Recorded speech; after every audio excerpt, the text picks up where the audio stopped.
Hai guys, pinjaman selalu ditolak. Nah, coba pakai aplikasi ini, saya langsung cair 4 juta rupiah walaupun saya baru bikin akun. Penasaran aplikasinya apa? Sebelumnya jangan lupa di subscribe, like, dan komen dulu channel saya ini, oke?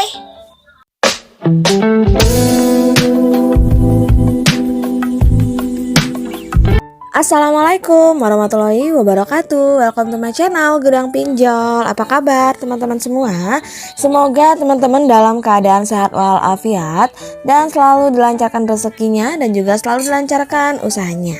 Oke, kali ini saya seperti biasa akan selalu memberikan informasi dan juga edukasi kepada teman-teman tentang pinjaman online. Ayo, siapa di sini yang selalu sering melakukan pengajuan di pinjaman online namun selalu ditolak? Nah, mungkin teman-teman lagi butuh aplikasi yang satu ini. Nah, untuk aplikasi yang satu ini, walaupun kita baru bikin akun, mereka akan selalu meng-ACC pinjaman kita, asalkan kita memiliki track record yang baik dan juga mengisi data-data sesuai dengan yang diminta di dalam aplikasi. Nah, untuk aplikasi ini juga sudah terdaftar di OJK dan juga sudah berizin OJK, jadi aman untuk digunakan. Karena ketika kita mengajukan di pinjaman online, pastinya kita menggunakan eKTP. eKTP merupakan salah satu dokumen yang paling penting yang kita miliki. Jika kita memberikan asal-asalan atau yang memberikan kepada orang yang tidak terlalu memiliki keamanan yang bagus, bisa-bisa eKTP kita ini bisa disalahgunakan oleh orang yang tidak bertanggung jawab. Oleh sebab itulah, apalagi bagi kita pemula, jika ingin mengajukan pinjaman online, sebaiknya carilah pinjaman online yang aman dan juga sudah berizin OJK. Yang sudah berizin OJK ini pastinya mereka memiliki sistem yang aman untuk data kita. Jika masih bingung, silakan di scroll di Play Store, ada banyak pinjaman online yang bisa kita ajukan, namun harus hati-hati, harus tetap selalu objektif ataupun selalu berpikir jernih ketika mengajukan pinjaman online. Dan jika ingin acuan apa saja yang bisa kita gunakan dalam mengajukan pinjaman online, sebaiknya gunakan media sosialnya OJK Indonesia yang sudah centang biru, di mana di sana mereka sudah memberikan beberapa artikel tentang fintech dan juga ada daftar pinjaman online yang bisa kita gunakan yang memang sudah termasuk ke dalam pinjaman online OJK dan juga sudah diawasi oleh OJK. Jadi sekarang jika kita ingin mengajukan pinjaman online sangat gampang sekali ya. Cukup lihat reviewnya, cukup lihat tata cara bagaimana cara pengajuannya dan juga trik dalam pengajuannya. Dan hal utama yang harus kita punya adalah kita harus memiliki eKTP terlebih dahulu, kemudian juga nomor rekening atas nama sendiri dan juga nomor handphone yang aktif.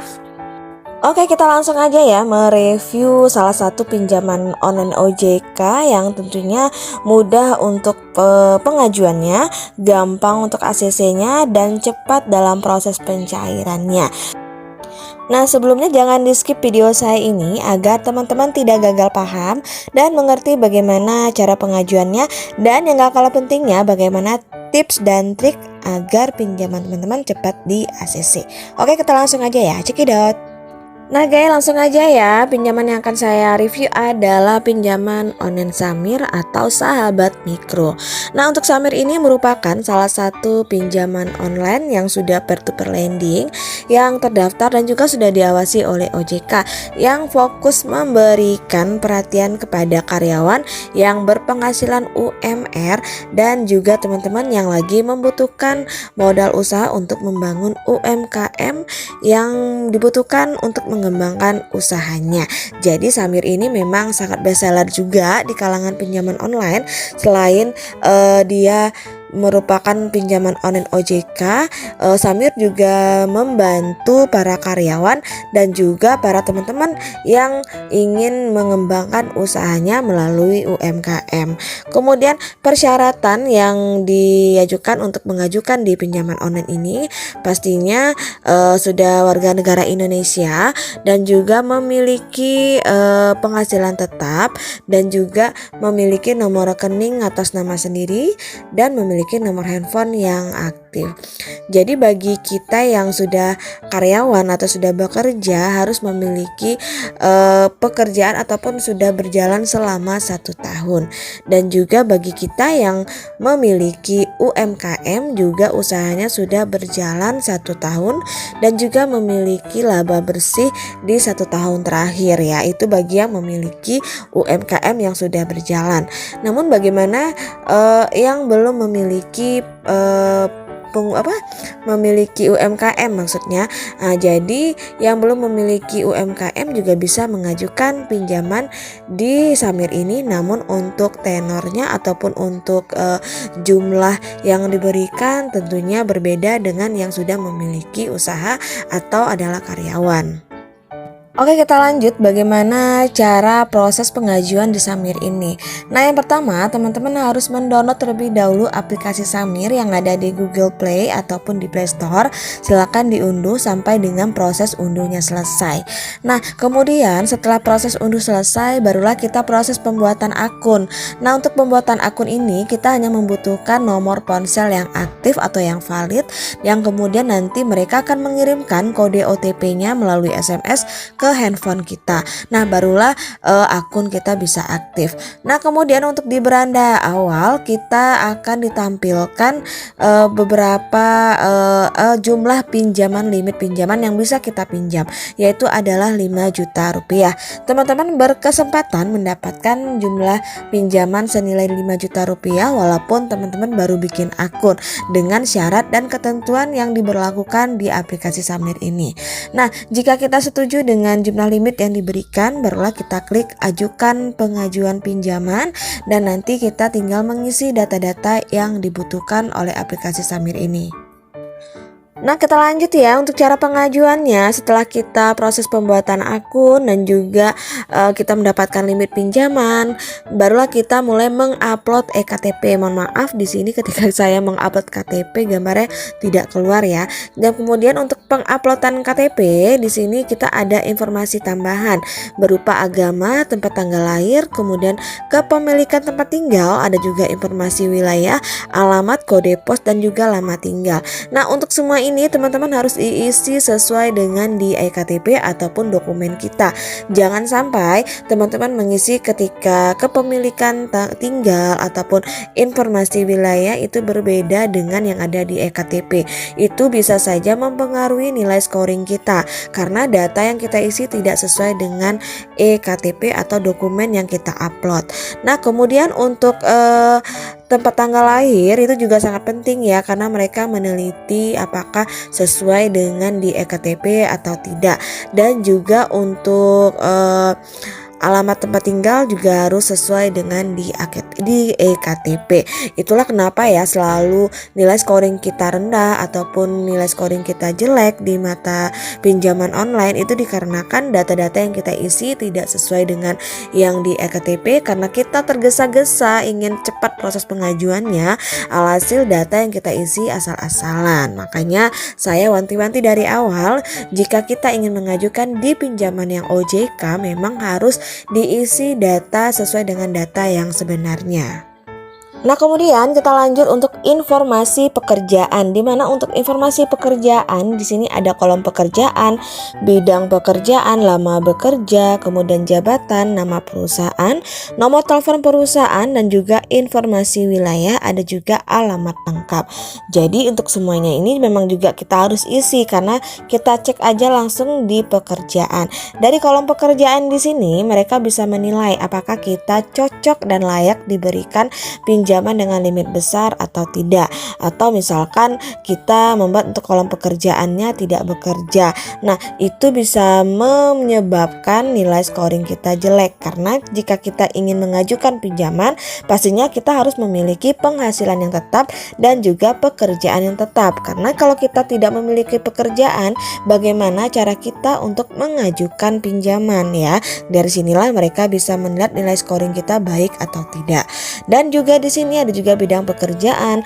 Nah, lama pekerjaan, jika lama kerja kita 1 bulan, bisa dikatakan kita masih baru dan kita bisa dikatakan juga belum layak diberikan pinjaman dalam limit besar. Karena apa? Karena kita baru 1 bulan bekerja dan pastinya kita akan kewalahan untuk membayar pinjaman, apalagi kita memiliki limit pinjaman yang besar. Oleh sebab itulah, jika kita memang bekerja sudah lama, sudah lebih 5 tahun, itu bisa dipertimbangkan atau bisa saja langsung di ACC pinjamannya. Dan begitu juga dengan nomor telepon perusahaan dan juga alamat pekerjaan, alamat tempat kita bekerja itu sangat mempengaruhi dari nilai scoring di pinjaman online Samir ini. Selanjutnya juga ada informasi kontak darurat yang harus kita isi. Ini juga merupakan salah satu yang meningkatkan nilai scoring kita. Misalkan kita memberikan nomor kontak yang tidak valid, itu artinya mengurangi nilai scoring kita ya. Jadi pinjaman kita bisa saja tidak di ACC atau tidak disetujui. Untuk di Samir ini mereka meminta nomor kontak daruratnya hanya 2 saja yang memiliki hubungan dengan kita sebagai si peminjam. Usahakan nomor ponsel yang dimasukin nomor ponsel yang valid atau yang aktif agar mereka bisa menghubungi. Itu aja, mereka tidak langsung menelpon, mereka hanya miss call saja, ataupun ketika kita galbay barulah mereka menghubungi. Itu pun menghubungi tidak hanya mengirimkan data, mereka cuma mengirimkan pemberitahuan bahwa kita ada keterlambatan dalam pembayaran pinjaman online dan mereka tidak akan menyebar data ke kontak darurat ya. Oleh sebab itulah kenapa sangat penting sekali nomor kontak darurat diisi ya. Selain untuk proses verifikasi data dan juga untuk pemberitahuan tentang keterlambatan ataupun ada hal-hal lain yang nomor kita tidak bisa dihubungi. Nah, selanjutnya kita mulai mengisi informasi rekening bank. Nah, untuk rekening bank ini kita hanya bisa mengisi bank penerima. Di situ ada beberapa pilihan dan juga nomor rekening bank kita dan juga nama pemilik rekening bank. Nah, untuk nama rekening bank ini tidak bisa diganti ataupun diubah karena sudah sesuai dengan di eKTP ketika kita mengupload eKTP di awal karena sudah tersistem secara otomatis. Jadi kita hanya bisa mengisi bank penerima dan juga nomor rekening bank.